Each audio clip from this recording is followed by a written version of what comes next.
من الشيطان الرجيم. بسم الله الرحمن الرحيم. اليوم أحل لكم الطيبات وطعام الذين أوتوا الكتاب حل لكم وطعامكم حل لهم والمحصنات من المؤمنات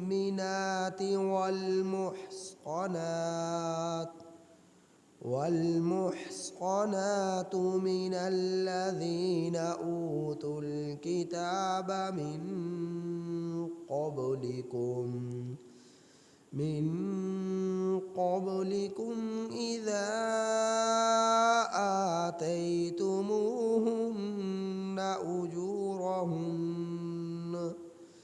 أجورهن محصنين غير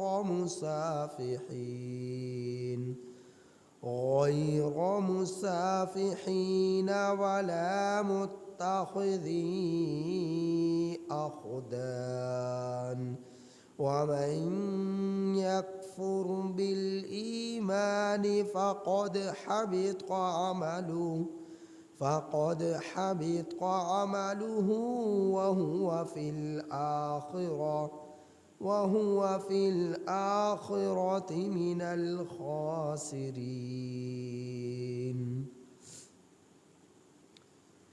یہ سورۃ النساء کی آیت نمبر 5 کی آپ احباب کے سامنے تلاوت. اس آیت کریمہ کا ترجمہ یہ ہے: الیوم آج، احل حلال کیا گیا ہے، لکم تمہارے لیے، الطیبات تمام قسم کی پاکیزہ چیزوں کو، وطعام الذین اور خوراک ان لوگوں کی کہ جن کو اوتوا الکتاب کتاب دی گئی، حل لکم تمہارے لیے حلال ہے، وطعامکم اور تمہارا کھانا، حل لہم حلال ہے اہل کتاب کے لیے، ان لوگوں کے لیے، والمحصنات اور پاک دامن عورتیں، من المؤمنات ایمان والیوں میں سے، والمحصنات اور پاک دامن عورتیں،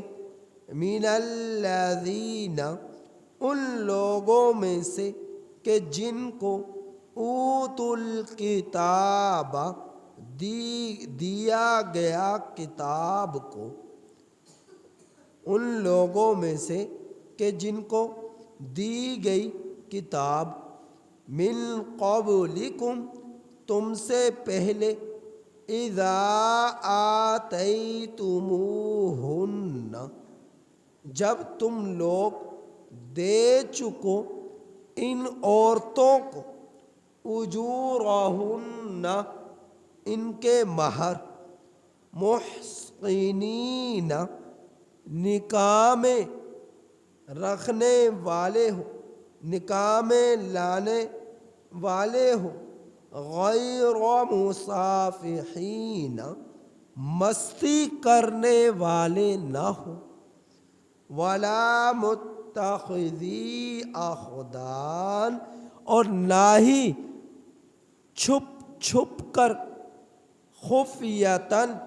یاریاں لگانے والے ہوں۔ وَمَن یکفر اور جس شخص نے انکار کیا بالایمان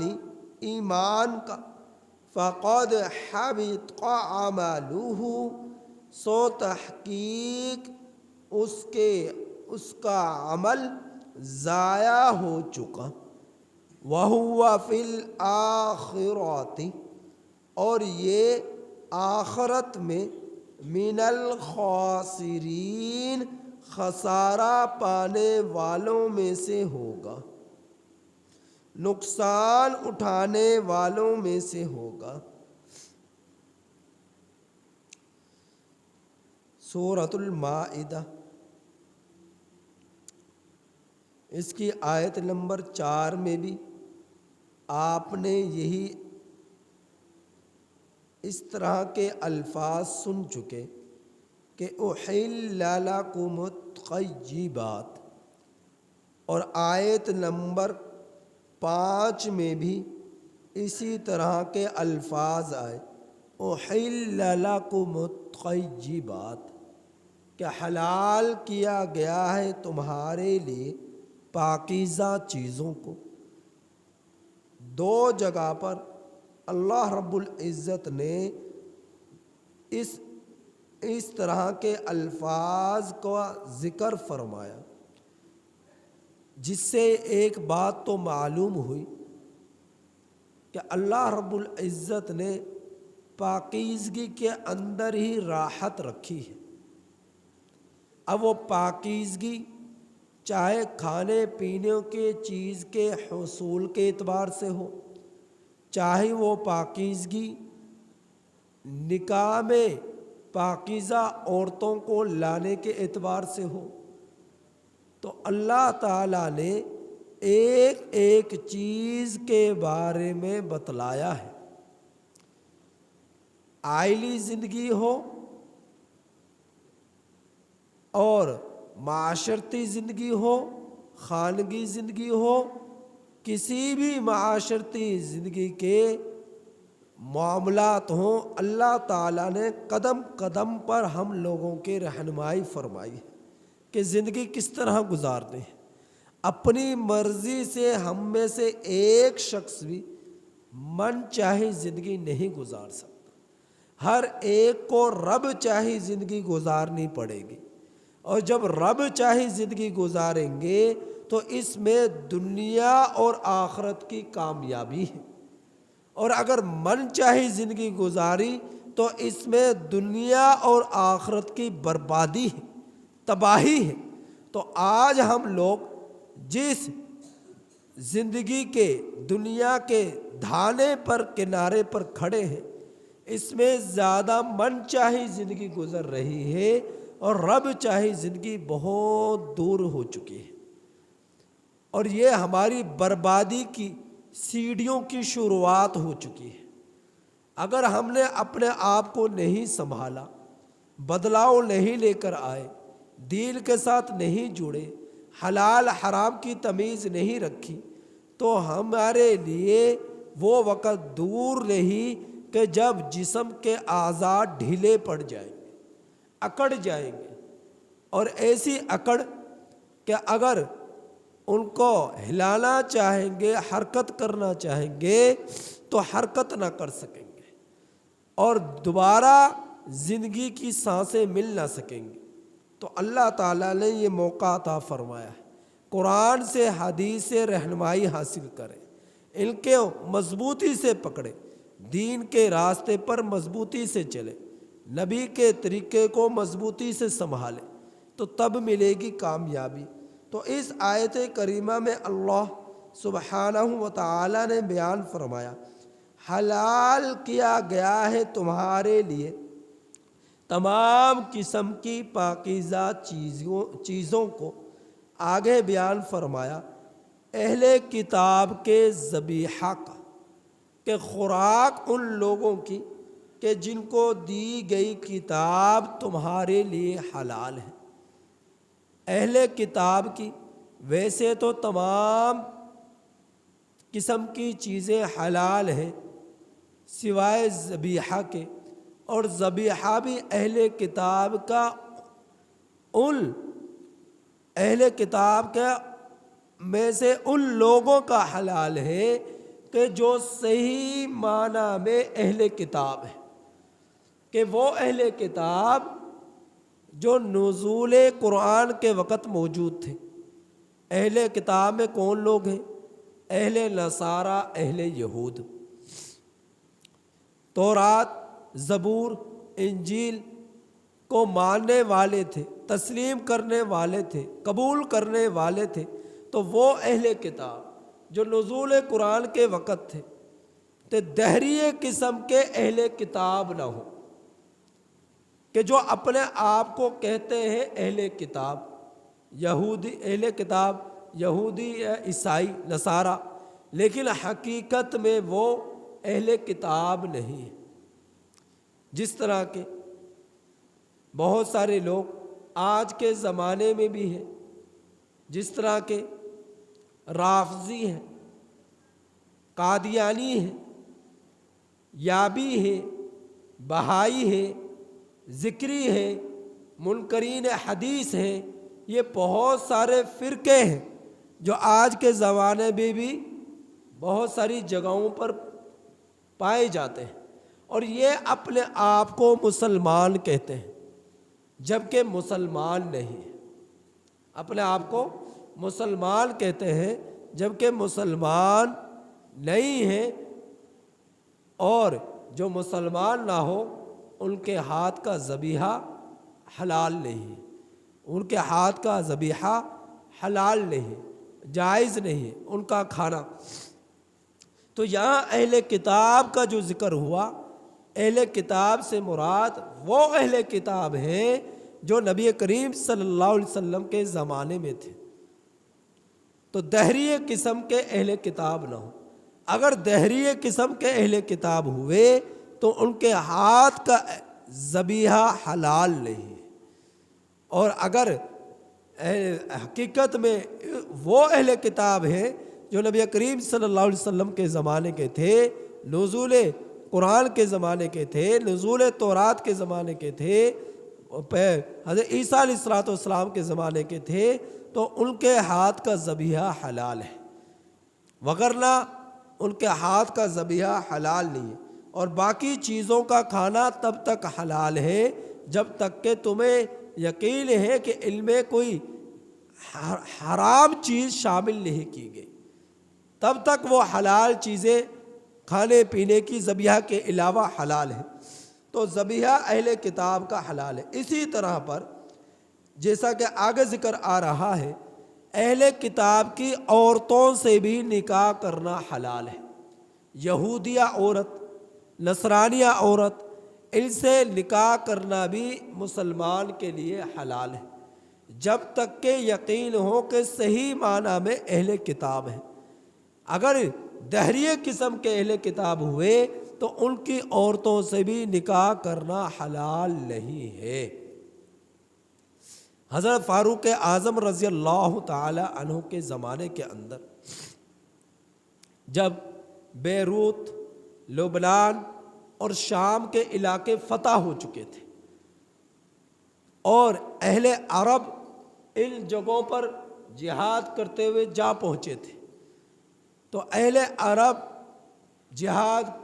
مسلسل کرنے کی بنا پر، لڑائیاں مسلسل کرنے کی بنا پر، ریگستانوں میں چل پھر کر، دور دراز کے سفر کر کر کر ان کی رنگتیں سیاہی مائل ہو گئی، سیاہی مائل ہو گئی۔ حسن یعنی آنے والی نسلیں، زمانے حضرت فاروق اعظم رضی اللہ عنہ کے زمانے میں تو سامنے رنگ کے ہو گئے۔ اب جب لبنان، شام، بیروت کے علاقے جب فتح کیے تو وہاں گوری میم دیکھی، حسن تھا، سفیدی تھی، خوبصورتی تھی۔ جب ان کو دیکھا تو وہاں وہ لوگ ان کی عورتوں سے نکاح کرنے لگے، چونکہ وہ اہل کتاب تھے۔ تو حضرت فاروق اعظم رضی اللہ تعالی عنہ نے سختی سے منع فرمایا نکاح کرنے سے، کہ نکاح ان عورتوں سے نہ کرو۔ تو وہ لوگ کہنے لگے، امیر المؤمنین آپ کس طرح منع کر رہے ہیں نکاح کرنے سے، جبکہ قرآن میں اجازت ہے، آپ صلی اللہ علیہ وسلم نے اجازت فرمائی ہے، اللہ تعالیٰ نے اجازت فرمائی ہے، تو آپ کیوں منع کر رہے ہیں؟ تو حضرت فاروق اعظم رضی اللہ تعالیٰ عنہ نے بڑی گر کی بات کی، فرمایا کہ ہاں اجازت تو ہے، لیکن تم مجھے یہ بتلاؤ، تم ان کی عورتوں سے نکاح کرو گے اور عرب کی پڑھی لکھی خواتین کو چھوڑو گے تو آنے والی نسلیں پھر کیسی ہوں گی؟ آنے والی نسلیں کیسی ہوں گی؟ کیونکہ اولاد پر زیادہ تر دار و مدار ماں کی تربیت پر ہوتا ہے، ماں کی تربیت پر ہوتا ہے۔ تم یہاں گوری میوموں سے نکاح کر اور بیروت، لبنان، شام کی عورتوں سے نکاح کر عرب میں لے آؤ گے اور عرب کی پڑھی لکھی خواتین کو چھوڑ دو گے تو تمہاری آنے والی نسلیں وہ تربیت یافتہ نہیں ہوں گی، تربیت یافتہ نہیں ہوں گی۔ لہٰذا بہتر یہی ہے کہ ان عورتوں سے، خواتین سے نکاح کرنے سے گریز کیا جائے، بچا جائے۔ حضرت فاروق اعظم رضی اللہ تعالیٰ عنہ نے یہ فرمایا ان لوگوں کو۔ قائد اعظم رحمہ اللہ تعالیٰ عنہ کے بارے میں آتا ہے کہ سن 1918 میں پارسی قسم کی عورت سے انہوں نے ایک عورت سے نکاح کر لیا، وہ تو بعد میں مسلمان ہو گئی، پارسی عورت تھی، نکاح کیا تو مسلمان ہو گئی بعد میں، لیکن ان سے جو ان کی بیٹی ہوئی ان کا نام تھا مریم، وہ اسلام سے نکل کر وہ پارسی بن گئی اور پارسی بن کر اس نے غیر مسلم شخص سے نکاح کر لیا۔ تو حضرت قائد اعظم رحمہ اللہ تعالی عنہ نے کافی سمجھایا، نہ سمجھی تو اسے بے دخل کر دیا۔ وہ اب تک ان کی اولاد اگر حیات ہے تو اب تک وہ دبئی میں، بیرون ملک میں موجود ہے اور اب تک پاکستان نہیں آئی۔ تو اس سے کیا ہوا؟ پارسی عورت سے نکاح کیا، اگرچہ مسلمان ہو گئی، لیکن جب اولاد ہوئی تو وہ کیا؟ اس نے پارسی مذہب کو اختیار کر لیا۔ تو اولاد پر ماں کا بہت زیادہ تربیت کا دار و مدار ہوتا ہے۔ خاوند تو بیچارہ صبح نکلا، شام کو گھر میں داخل ہوا، رزق کی تلاش میں، کاروبار کے سلسلے میں وہ گھر سے نکل کر دور دراز کے سفر کرتا ہے، اور گھر میں بچوں کی تربیت، بچوں پر نگرانی، بچوں کی دیکھ بھال، اس پر زیادہ دار و مدار ماں کا ہوتا ہے، والدہ کا ہوتا ہے۔ اگر والدہ، ماں اگر بچے پر نگرانی نہ کرے، اس کی تربیت کا خیال نہ کرے، اس کی حرکات و سکنات کو نہ دیکھے تو بچے، اولاد تربیت سے نکل جاتے ہیں، اور بچوں کی تربیت سے نکلنے کی اور تباہی کی ذمہ دار گھر کی خواتین ہوتی ہیں، گھر کی خواتین ہوتی ہیں۔ تو اس لیے چونکہ خاوند تو باہر نکلا ہے تجارت کے لیے، کاروبار کے لیے، صبح سے لے کر شام تک گھر میں تو نہیں بیٹھا۔ اب بچوں کے کیا حرکات ہیں، بچوں کے کیا اعمال ہیں، ان کے رہنے سہنے کے کیا ان کے انتظامات ہیں، وہ ساری نگرانیاں کہ کس طرح یہ نمازوں کا وقت نماز پڑھتے ہیں کہ نہیں پڑھتے، جھوٹ بولتے ہیں، سچ بولتے ہیں، حلال کھا رہے ہیں، حرام کھا رہے ہیں، کہاں جا رہے ہیں، کس کے ساتھ تعلقات ہیں، کس کے ساتھ دوستیاں ہیں، کہاں جا رہے ہیں، کہاں آ رہے ہیں، یہ ساری نگرانیاں ماں کی ذمہ داری ہوتی ہے، ماں کی اس کی تربیت کی ذمہ دار ہوتی ہے۔ اگر ماں اپنی اس ذمہ داری سے ہاتھ اٹھا لے تو اس میں زیادہ اولاد کی تباہی کا ذمہ دار ماں ہی ہوتی ہے، وہ ذمہ دار ہوتی ہے۔ تو اہل کتاب کو میں سے نکاح کرنا حلال ہے، لیکن ان اہل کتاب سے کہ جو حقیقت میں اہل کتاب تھے، جس طرح نزول قرآن کے زمانے میں تھے یا اپنے انبیاء کے زمانے میں جو اہل کتاب ان پہ ایمان لانے والے تھے، صحیح معنی میں جو اہل کتاب ہیں وہ اہل کتاب، ان کی عورتوں سے نکاح کرنا بھی حلال، اور ان اہل کتاب کے ہاتھ کا ذبیحہ بھی حلال۔ جانوروں کو ذبح کرے تو ان کا گوشت کھانا حلال ہے، ان کا گوشت کھانا حلال ہے۔ تو نیک عورت سے نکاح کرنا، نیک خواتین سے نکاح کرنا، دینداری کو دیکھنا، یہ آنے والی نسلوں کی تربیت کے اعتبار سے بہت مفید ہوتا ہے،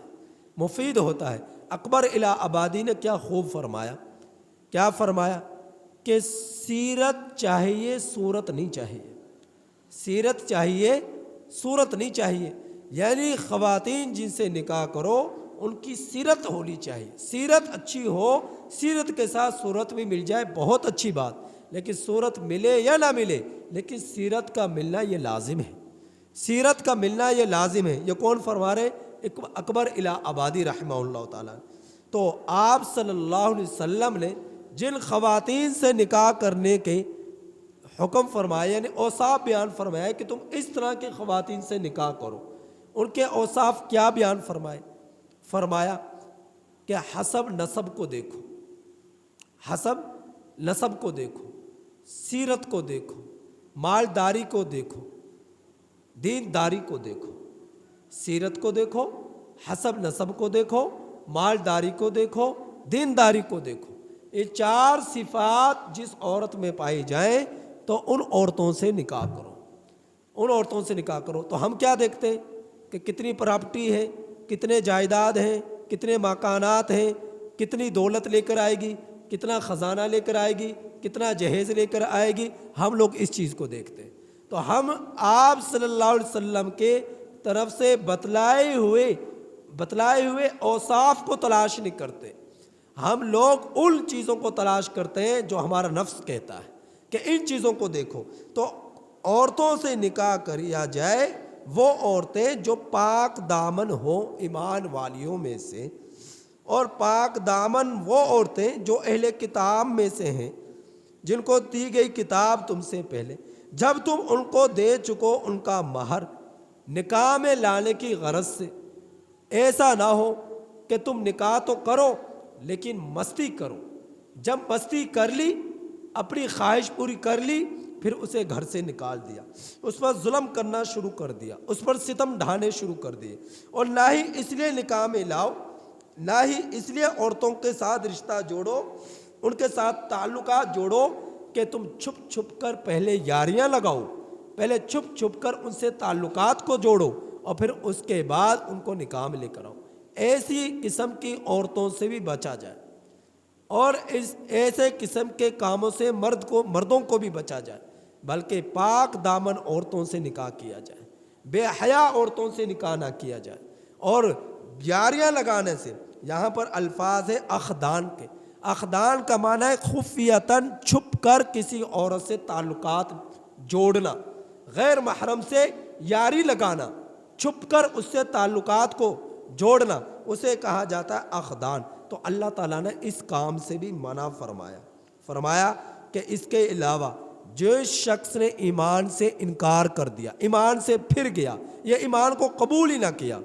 تو ایسے شخص کے لیے تباہی ہے، اور ایمان لایا اور پھر ایمان سے پھر گیا، مرتد ہو گیا، تو فرمایا ایسے شخص کے فقد حبط عملہ، سارے کے سارے اعمال ضائع ہو گئے، وہ برباد ہو گیا، وہ تباہ ہو گیا۔ فرمایا اور یہ شخص آخرت میں بہت زیادہ خسارہ پانے والا ہے، نقصان اٹھانے والا ہے۔ اللہ سے دعا ہے کہ اللہ تعالی ہمیں اس آیت کریمہ کی کامل سمجھ نصیب